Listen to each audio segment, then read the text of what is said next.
ఏమండి, జంతువులు అన్యులు చూపే ప్రేమ వేరు, మనలోకి దేవుని పరిశుద్ధాత్మ వచ్చి ఫలించే ఫలములో నుండి ఉత్పత్తి అయ్యే ప్రేమ వేరు.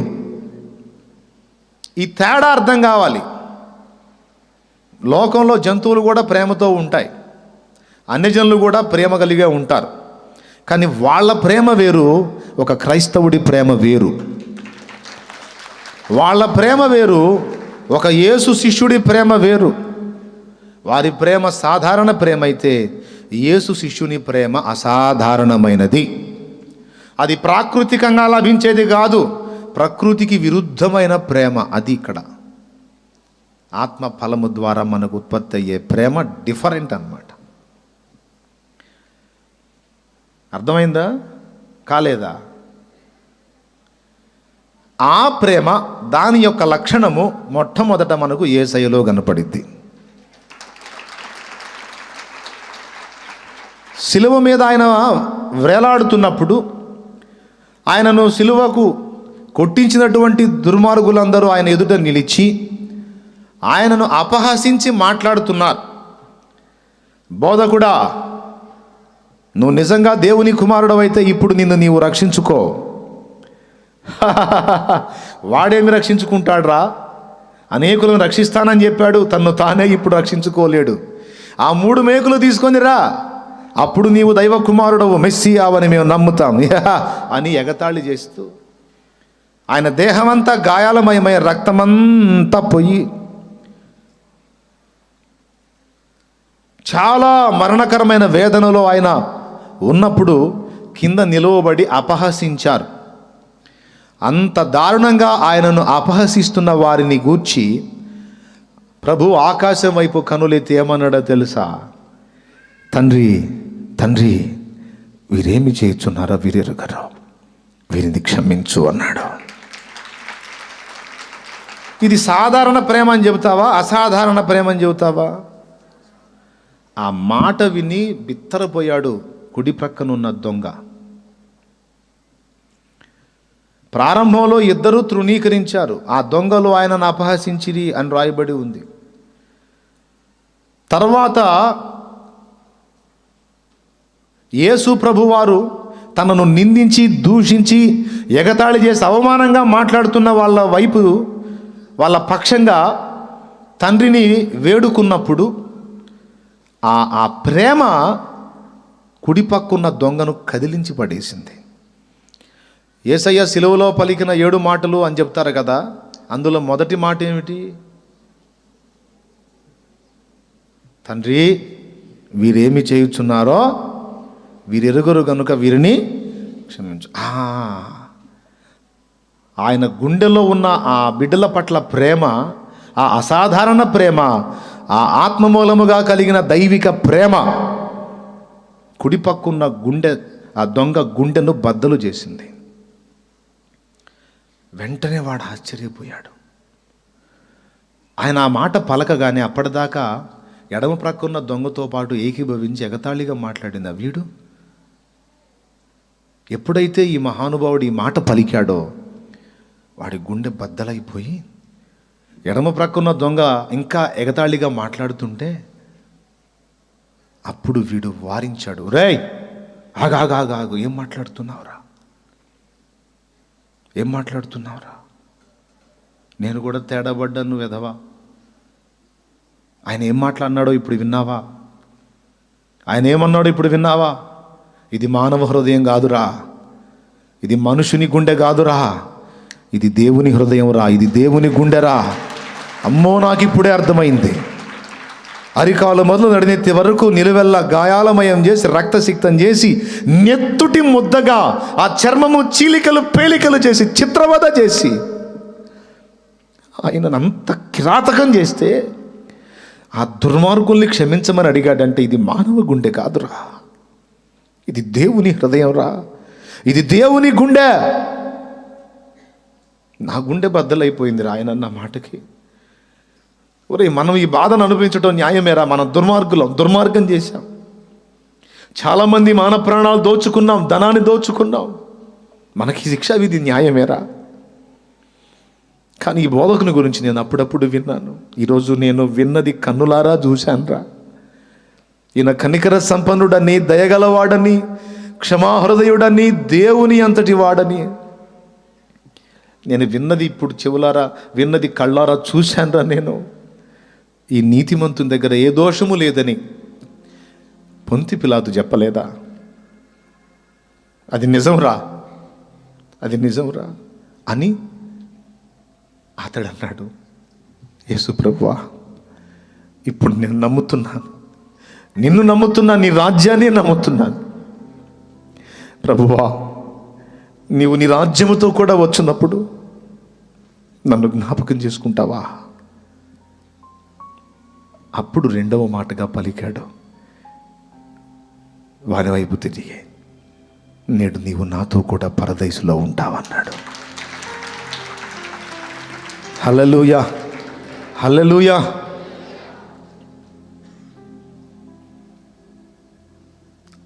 అసలు ఆ ప్రేమ ఏంటండి?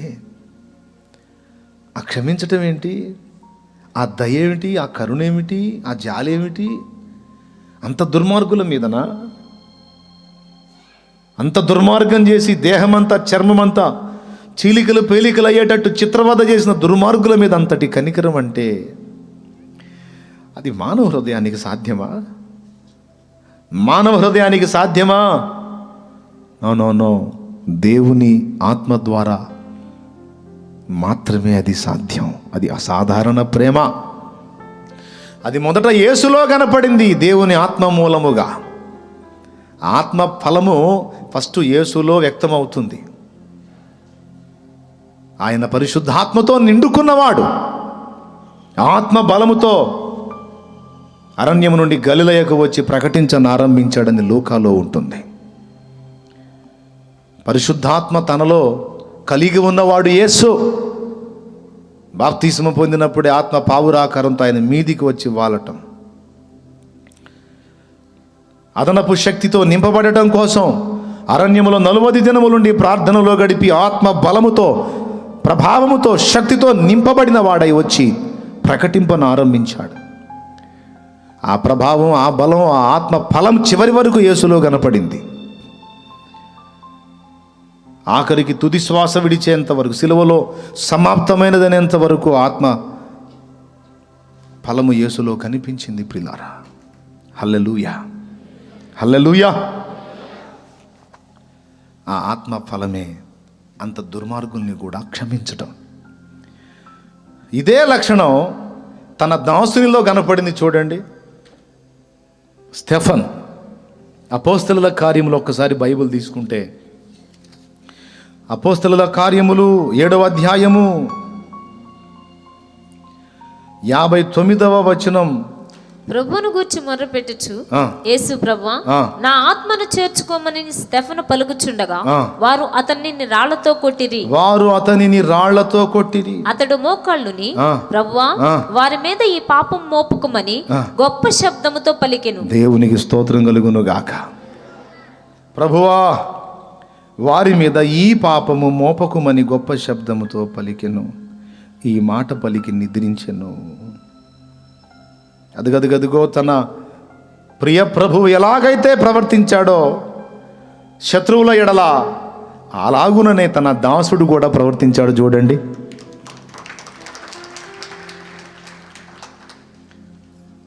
హల్లెలూయా. ఇప్పుడు చెప్పండి, ఇది సాధారణ ప్రేమ అంటారా? అమ్మ, ప్రేమ కలిగి ఉంటారమ్మా. లోకంలో అందరూ ప్రేమ కలిగి ఉంటారు.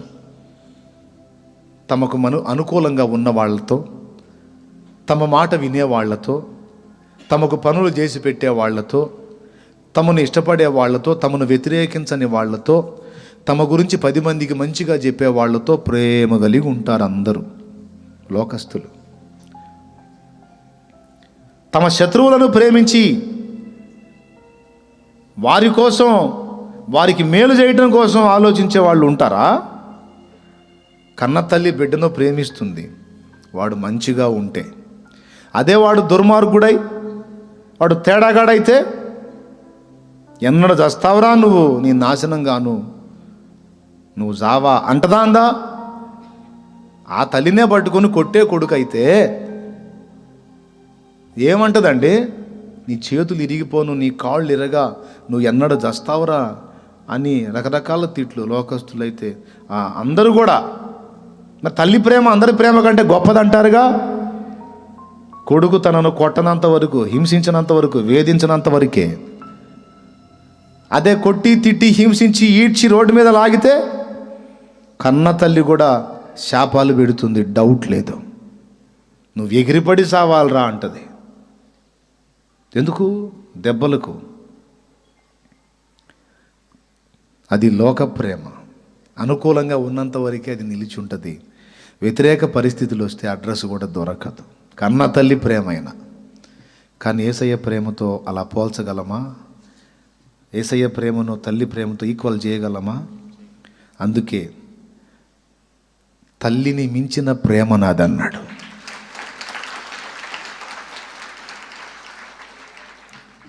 మేలు చేసేవాడిని ప్రేమించడం సాధారణ ప్రేమ అయితే, కీడు చేసేవాని మేలు కోరి ప్రేమించటమే ఆత్మ ఫలము.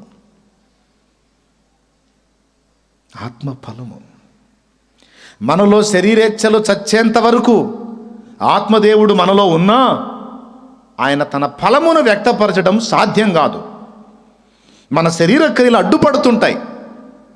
ఆత్మ తన ఫలమును వ్యక్తపరచకుండా, ఆయన తన ఫలమును వ్యక్తపరచాలి అంటే మనము స్వీయత విషయంలో, శరీర సంబంధమైన ఆలోచన విధానంలో చావాలి. ఎంతగా మనం మన స్వీయతలో, స్వయంలో చస్తామో అంతగా దేవుని ఆత్మ మనలో నుండి ఆ ఫలమును లోకానికి వ్యక్తపరుస్తాడు. గట్టిగా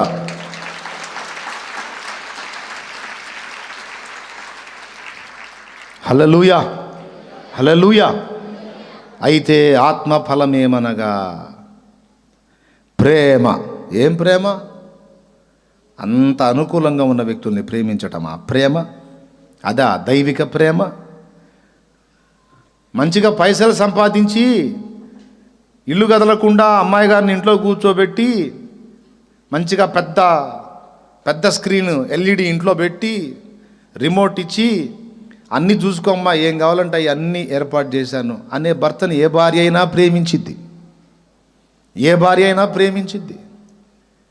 అట్లా కాకుండా కష్టార్జితం అంతా తాగి ఆగం చేసి, చిత్రవద చేసి, కొడుతూ తిడుతూ దూషణ మాటలు మాట్లాడుతూ ఇబ్బందులు పాలు చేస్తుంటే ప్రేమించిద్దా? ప్రేమించిద్దా అండి? వీడు జావా, వీడు నాశనంగాను నా పాలిట పడ్డాడు అని భర్తను తిడుతుంది, పెళ్లి చేసిన వాళ్ళని తిడుతుంది, వచ్చిన పెద్ద మనుషులను కూడా తిడుతుంది. ఆ పెద్దలు వాళ్ళ బొందగట్ట, వీడు మంచోడు, వీడు అట్లా ఇట్లా అని చెప్పారు, వాళ్ళ దిన్నం చెయ్య, నా ఉసురు తగల వాళ్ళకి అని తిడుతుందా లేదా? తిట్టదా? వాడు తన్నినప్పుడల్లా, వాడు ఇబ్బంది పెట్టినప్పుడల్లా వాళ్ళ నాన్నను కూడా తిట్టుకుంటుంది. వాడి దిన్నం చెయ్య అమ్మా, అయ్యా కొంచెం ఆలోచించి చేయొద్దు, ఈ దుర్మార్గుడి చేతిలో పెట్టాడు నన్ను, వీడి కంటి నిండా నిద్ర ఉన్నిస్తున్నాడా, కడుపుకు కూడు పెడుతున్నాడా, అసలు ఈయన అనుకోని ఏం లాభంలే, ఆ పెళ్లి చేసిన పెద్దలను అనుకోవాలా. బాగుంటే వాళ్ళు అసలు గుర్తుకు కూడా రారు, వాళ్ళు బతికున్నారో సచ్చారో కూడా పట్టించుకోరు. కానీ వీడు తాగుబోతుడే తన్నేవాడయ్యాడు అనుకో, అప్పుడు రోజు ఇక పెద్దలు గుర్తొస్తుంటారు, వాళ్ళ దినాలు రోజు చేస్తుంటుంది. అవునా కాదా చెప్పండి? అదే తాగుడు గీగుడు ఏం లేకుండా మంచిగా పైసలు మస్తుగా కమాయిస్తూ చక్కగా ఇంట్లో కూర్చోబెట్టి అన్నీ జరుపుతూ అంతా బాగుంటే, ఏమండి మీరు బంగారం అండి, గాడ్ గిఫ్ట్ అండి, మీరు దేవుని బిడ్డండి, దేవుని బహుమానం అండి, ఏమండి అంటారు. అదే టార్చర్ అయితే మీరు గాడిద కొడుకండి, మీరు దేవుడి బిడ్డ, ఒరే గాడిద కొడక ఎందుకు రా నన్ను ఇంత ఇబ్బంది పెడుతున్నావు అనే లోకస్తుల్లాగా స్పందిస్తే నీలో ఆత్మ తన ఫలమును వ్యక్తపరచడానికి నీ శరీరం అడ్డుతగులుతుంది, శరీరానుసారమైన మనస్సు అడ్డగిస్తుంది. దాని చేత ఆత్మ ఫలము నీలో వ్యక్తం కాకుంది. ఆ ఫలము వ్యక్తం కానప్పుడు నీవు అవతలి ఆత్మలను గెలవలేవు. అర్థమైందా? అవతలి ఆత్మల్ని గెలవాలి అంటే నీలో ఆత్మ ఫలము వ్యక్తపరచబడాలి. అసాధారణ ప్రేమ రిలీజ్ అవ్వాలంటే నీలో అహము, స్వీయత, స్వయం విరిగిపోవాలి, చచ్చిపోవాలి. నలుగురు తాగుబోతులు కూర్చొని మీటింగ్ వేసుకున్నారంట. వాళ్ళకుండే బాధలు వాళ్ళకుంటాయి. కూర్చొని మీటింగ్ వేసుకున్నారంట. ఏందిరా తాగేటప్పుడు బాగానే ఉంటుంది, ఇంటికి పోతేనే సినిమా కనపడుతుందిరా అన్నాడు ఒకడు. ఏమైందిరా అంటే, తలుపులు తీయట్లేదురా. తాగాను, ఎట్టంటోడైనా తలుపులు తీస్తే కాస్త లోపల అడ్డం పడతా కదరా. తలుపులు తీయట్లేదురా, అరుగు మీదే పండుకుంటున్నాను చలికి. అదేమంటే తాగొచ్చా వెధవ అంటున్నారా అని వాడి బాధ ఒకటి చెప్పుకున్నాడు. ఎప్పుడు? నైటు 10:30, 11 మీటింగ్ ఇది. ఎందుకంటే వాడు తొందర చేస్తాడు. నేను వెళ్ళాలరా అంటే, ఎందుకురా అంత టెన్షన్ పడుతున్నావు అంటే, మీకేమయ్యా నాకు తలుపులు తీయట్లేదని ఒకడు వాపోయాడు. ఇంకొకడు ఏమన్నాడో తెలుసా? నీకు తలుపులే తీయటల్లా, నన్నైతే కొడుతున్నారన్నాడు. ఏమన్నాడు? నన్ను కొడుతున్నారా? అరే ఊరుకో, మీ ఆవిడెట్ట కొట్టిద్ది. మా ఆవిడ కొట్టడం ఏంది? పిల్లల చేత కూడా కొట్టిస్తున్నారా బాబు. నేను రావటం ఆలస్యం. రే పెద్దడా వచ్చాడా, బా లేండి ఆ నిద్రపోయే వాళ్ళని లేపు మరీ కొట్టిస్తుందిరా. ఇంటికి వెళ్దామంటేనే భయం పుడుతుందిరా బాబు అన్నాడు. ఇంకొకడు అన్నాడు, నీకేమో తలుపులు తీయట్లేదు, ఈయనేమో కొడుతున్నారు. నాకైతే నేను పనిచేసే స్థలం దగ్గరికి వచ్చి పొద్దంతా నేను చాకిరీ చేయటం, డబ్బులేమో వాళ్ళు తీసుకొని పోవటం. వాళ్ళే వస్తున్నారా, నా పరువు ఉంటుందా పోయిద్దని కూడా ఆలోచించట్లా. పనిచేసే దగ్గర ఓనర్ని వాళ్ళే అడుగుతున్నారు. వాడేమో నాకెళ్ళి చూస్తున్నాడు, ఏందిరా అని. ఇయ్యొద్దు అంటే నాకు మామూలుగా ఉండదు, అక్కడే కొడతారు నన్ను. ఎక్కడ? ఈయనన్న ఇంటికాడ కొడుతున్నారు, నన్ను పని దగ్గరే కొడతారు. అందుకని బాడిగెద్దులాగా చాకిరీ చేయటం, డబ్బులు వాళ్ళు తీసుకొని లెక్కేసుకుంటా పోవటం రా. ఎక్కడన్నా చిల్లక కొట్టులాగా అదనంగా తగిలితే వచ్చి మీతో కూర్చుంటున్నాను రా అని వాడి బాధ వాడు పంచుకున్నాడు. 4వ వాడికి ఆవేశం వచ్చింది. రాయ్ నార్మేండ్రా, మరి కహానీలు చెబుతున్నారు. రే కహానీలు కాదురా బాబు, తాగుబోతోళ్ళ మనం అబద్ధాలు చెప్పుకుంటామంటారా? బయట వాళ్ళకన్నా చెబుతాం కానీ మనం చెప్పుకుంటామా? ఇది సీరియస్ రా, ఇది సీరియస్ అన్నారు. నేను నమ్మనురా, నా భార్య అసలు అట్లాంటి ప్రసక్తే లేదు. నేను 1 గంటకు పోయి తలుపు తట్టినా చట్టుకున్న లేచి తలుపు తీస్తుంది. నేను ఇంట్లోకి ఎంత తాగి అంటైనా గడగడలాడుతూ నిలుస్తుంది. ఆ జామున నేను వెళ్ళేదన్నా నాకు కూర రెడీ చేయమంటే సచ్చినట్టు వండి పెడుతుంది వేడిగా. ఒక మాట అంటాం కానీ, ఒక చెయ్యి జారటం కానీ, నోరు జారటం కానీ లేదు. సరిగదా, నేను చెప్పినవన్నీ చేస్తుందిరా నా భార్య. తెలుసా మీకు అంటే, వాళ్ళంతా అబ్బా ఎంత గొప్ప అబద్ధం రా అని ఒకళ్ళ మొక్కలు ఒకళ్ళు చూసుకున్నారు. ఇది మామూలు అబద్ధం కాదురా, ఇది మహా అబద్ధం రా అని ఒకళ్ళ మొక్కలు ఒకళ్ళు చూసుకుంటే, ఏంట్రా అబద్ధం అంటున్నారు? వెర్రి మొక్కలారా, నేను చెప్పేది నిజం రా బాబు అంటే, అరే నిజంగా నీ భార్య అలాంటిదైతే ఆమె 2 కాళ్ళు పట్టుకుని దండం పెడుతుంది, కాళ్ళు కడిగి నా నెత్తిని పోసుకుంటారా అన్నాడు ఒకడు. ఇంకొకడు అన్నాడు, ఈ మాటలు ఎలా, ఇయ్యాలే పోయి చూద్దాం, ఈరోజే పోయి చూద్దాం, అసలు ఆ సంగతి ఏందో తేలిద్ది అన్నాడు ఇంకొకడు. రండిరా, అరే నీకంటే పెట్టిద్ది, మేము వచ్చిన మాకు కూడా పెట్టిద్ది అంటే, ఇంకా 10 మంది వచ్చినా సరే రెడీ చేయి అంటే మొత్తాన్ని రెడీ చేసిద్దిరా అన్నాడు.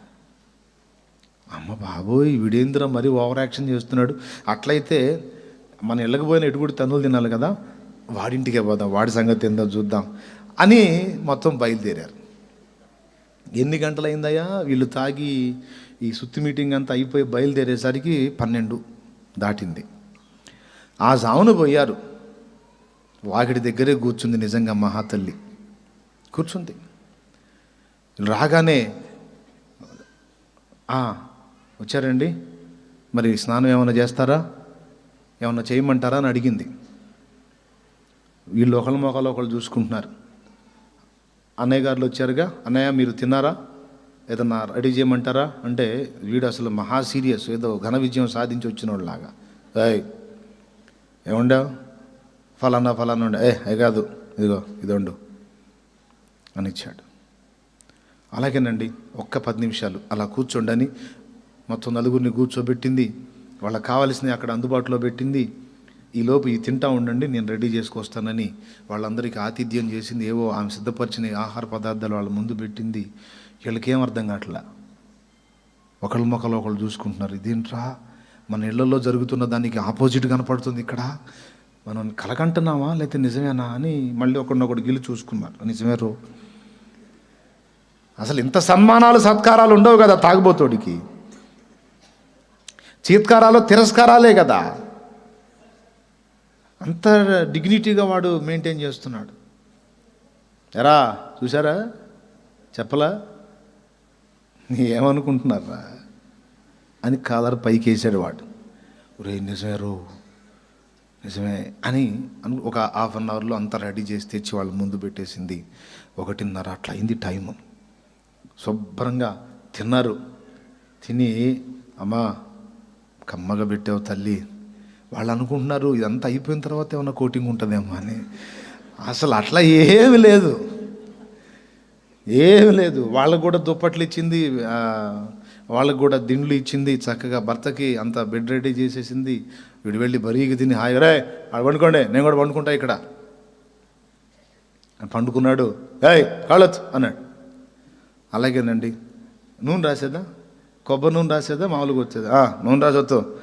అలాగేనండి, కొబ్బరి నూనె రాసి కాళ్ళు ఒత్తుతా. వీళ్ళకేం అర్థం కావట్లా, అమ్మ బాబు ఇది ఏందిరా అసలు, నిజంగా ఇది మామూలు విషయం కాదురా, వీడు ఎంత అద్భుతంగా మెయింటైన్ చేస్తున్నాడు అని ఏదో వాడిని కాసేపు ఒకటి నిద్రపట్టారు. ఇక తెల్లవారు లేచి వెళ్ళలా వాళ్ళు, వాళ్ళకి డౌట్, ధర్మ సందేహం ఉంది, తీర్చుకోవాలి. పొద్దున్నే లేచి పాప నిద్రపోతున్నారు కదా, వాళ్ళని డిస్టర్బ్ చేయకుండా సప్పుడు లేకుండా బయట ఊడుస్తూ ఉంటే వాడేం మంచంలో నిద్రపోతూ ఉన్నాడు. కిటికీ పక్కన ఆడి బెడ్ లోపల కిటికీ వెలపట ఏం మెల్లగా ఊడుస్తూ ఉంది బయట. ఈ ముగ్గురు లేచి తడవకోకడు బయటికి వెళ్ళి అరుగు మీద కూర్చొని, అమ్మా చెల్లి అంటే, అన్నయ్య వందనాలు అన్నయ్య, ఏందన్నయ్య అన్నయ్య, అన్నయ్య ఏమన్నా తాగుతారా, టీ తాగుతారా, కాఫీ తాగుతారా, ఏం తాగుతారంటే ఏమొద్దు, మాకు డౌట్ ఉంది, ఆ సందేహం తీరిస్తే చాలమ్మా అన్న. చెప్పండి అన్నయ్య, ఏంటి మీ సందేహం, నేనేం చేయగలను మీకు, చెప్పండి అన్నయ్య. ఏం లేదమ్మా, వాడు గజ తాగుబోతు, మాకు తెలుసు, మేము తాగేదానికంటే డబల్ తాగుతాడు. వాడు సరిగా పట్టించుకున్నట్టు కూడా ఏం కనపడలా. మా ఇళ్లలో పరిస్థితులు ఇలాగ లేవు. దాదాపు వాడు తాగటం మొదలుపెట్టి కూడా ఇప్పుడు కాదు, చానాళ్ళ నుంచి తాగుతున్నాడు. అసలు ఎట్ట భరిస్తున్నావు, ఎలా ఓర్చుకుంటున్నావు, ఆ జాము దాకా నిద్రపోకుండా అలాగే కూర్చొని చూస్తూ ఉన్నావు, వాడు అడిగిందల్లా చేస్తూ ఉన్నావు. ఆ దున్నపోతోడు 1 గంట 1:30 దాకా అన్ని పనులు చేయించి మళ్ళీ పండుకొని కాళ్ళు ఒత్తు, నూనె రాయంటే మళ్ళీ కొబ్బరి నూనె రాసి మరి కాళ్ళు ఒత్తుతున్నావు. ఆ 2:30కు పండుకున్నాడు, నిద్రపట్టాడు, అప్పటిదాకా నువ్వు చేస్తానే ఉన్నావు. అసలు నువ్వు మనిషివేనా,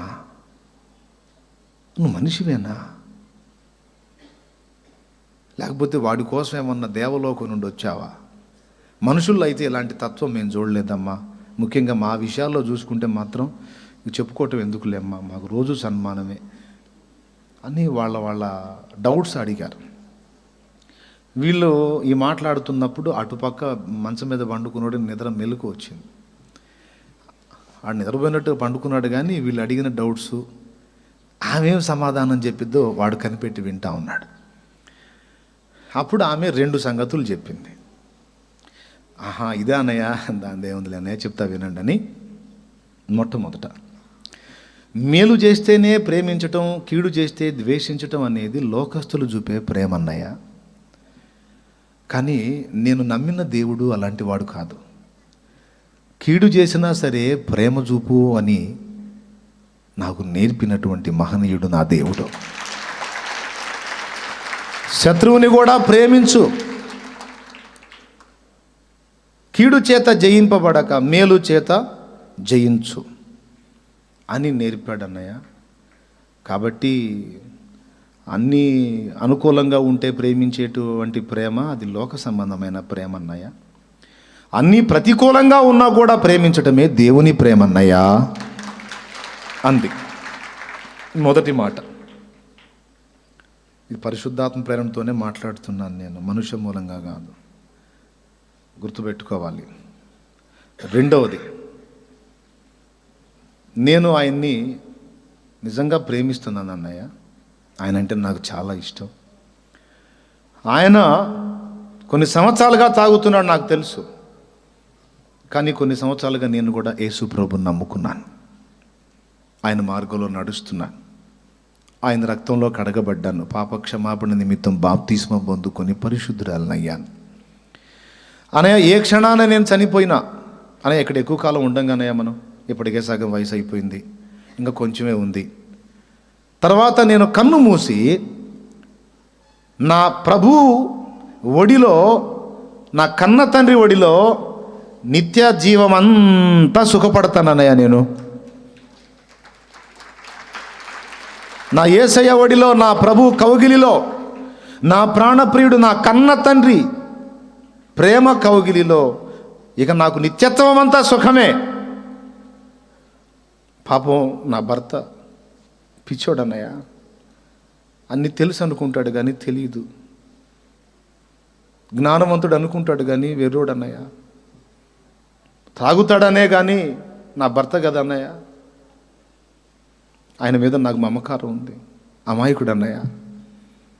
ఎన్నిసార్లు చెప్పానో, ఇట్లా మరణం తర్వాత తీర్పు ఉంది, నరకం ఉంది, నిత్య జీవం ఉంది, యేసుప్రభుని నమ్ముకోయ్యా, మారు మనసు పొందయ్యా, బాప్తిస్మం పొందయ్యా, పరిశుద్ధాత్మను పొందయ్యా, దేవుని మార్గంలో నడువయ్యా అని ఎన్నోసార్లు చెప్పాను అన్నయ్య. చెప్పినప్పుడల్లా కొట్టాడు అనుకోండి, అది వేరే సంగతి. ఆయన నాకు బాధ లేదు అన్నయ్య, తెలిస్తే కొట్టాడు కదా, తెలియకనే కొట్టాడు, పర్వాలేదు అన్నయ్య, పర్వాలేదు. కానీ అన్నయ్య ఆయన కన్ను మూస్తే అగ్ని ఆరని పురుగు చావని ఘోర నరకానికి వెళ్ళిపోతాడు. అక్కడికి అతనికి యుగయుగాలు నరకయాతనే కదా అన్నయ్య. ఈ బ్రతికే ఈ 4 రోజులు ఇక్కడున్నప్పుడే కదా ఆయన సుఖపడేది. కాబట్టి ఇక ఎటుగూడి చచ్చిపోయిన తర్వాత నరకానికే వెళ్తాడు గనుక, నేను ఉండే స్థలానికి రాడు గనుక, ఇక ఆయన కోసం ఈ కొద్ది రోజులు నేను శ్రమపడితే తప్పే ఉందని, ఇక ఉన్న శేష జీవితం ఆయన కోరికలన్నీ తీర్చడానికి, ఎందుకంటే ఇక ఇక్కడే కదన్న ఆయన సుఖపడే, తర్వాత ఇక యుగాలు యాతనే కదా పాపం, అందుకని సేవ చేస్తున్నాను అన్నయ్య అని చెప్పేసరికి ఆ మంచం మీద నోడు గతుక్కుమన్నాడు. వాడికి అర్థమైపోయింది, ఇంత కాన్ఫిడెన్స్గా చెప్తుందంటే అది ఎంత నిజమైతేనో కదా ఈ మనిషి ఇంత అంకితమై నాకు సేవ చేస్తుంది. అది నిజం కాకపోతే ఈ మనిషి నాకు ఇంత సేవ చేయాల్సిన అవసరం లేదు. వాళ్ళందరూ వాళ్ళ భార్యల గురించి చెప్పారు, తంతున్నారని, డబ్బులు లాక్కుంటున్నారని, పిల్లల చేత దండిస్తున్నారని, తలుపులు తీయటం లేదని. ఒక్కరోజు కూడా నా భార్య అలాగూ చేయలేదు కదా. చెయ్యలేదు అంటే బహుశా ఆమె చెప్తుంది నిజమై ఉండవచ్చు. వీళ్ళు ముగ్గురు, అవునా తల్లి, ఇదంతా యేసు ప్రభు ద్వారా నువ్వు పొందిన ప్రేమ, ఇది సాధారణమైంది కాదమ్మా, అసాధారణ ప్రేమ, అందరూ చూపేది కాదమ్మా, ఇది ప్రత్యేకమైన ప్రేమ అని వాళ్ళు అన్నారు. వాడు కళ్ళు నలుపుకుంటా వచ్చి ఏయ్ అన్నాడు భార్యని, ఏమండి లేచారా, కాఫీ ఇచ్చేదా, టీ ఇచ్చేదా, ఏమవుతులే కానీ చర్చికి వెళ్తారు కదా, ఏ వారం అది, ఆదివారం అండి, ఆదివారమా, రేపు వారం నుంచి నేను కూడా వస్తాలే అన్నాడు.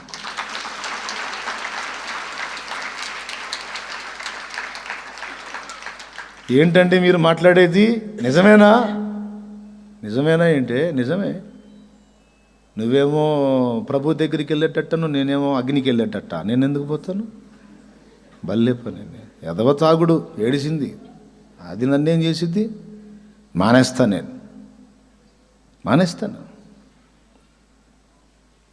నువ్వు నాకు చూపిన ప్రేమ, నీవు నా విషయంలో చేసిన త్యాగం చాలా రోజుల నుంచి టెస్ట్ చేస్తున్నాను, పరీక్షిస్తున్నాను.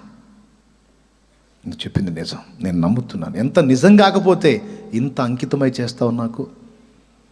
కాబట్టి నేను నీతోనే ఉండాలనుకుంటున్నాను అమ్మాయి, నిత్య జీవంలో కూడా.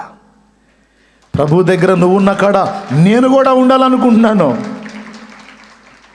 నేను కూడా వస్తాను అని తన తీర్మానాన్ని వెల్లడిపరుస్తాడు. చాలా సంవత్సరాల క్రితం, అంటే నేను సేవారంభంలో తొలి దినాల్లో వచ్చిన క్రొత్తలో విన్నా ఈ సాక్ష్యం. దేవునికి స్తోత్రం కలుగునుగాక. హల్లెలూయా. చూడండి, యేసయ్య చూపిన ప్రేమ సాధారణమైందా? స్టెఫను చూపిన ప్రేమ సాధారణమైందా? ఇప్పుడు నేను చెప్పిన సోదరు చూపిన ప్రేమ సాధారణమైందా? తన 2 కుమారులను, తన భర్తను అతి కిరాతకంగా ఈటెలతో పొడిచి పెట్రోల్ పోసి తగలబెట్టి మహా దుర్మార్గంగా చంపినటువంటి మత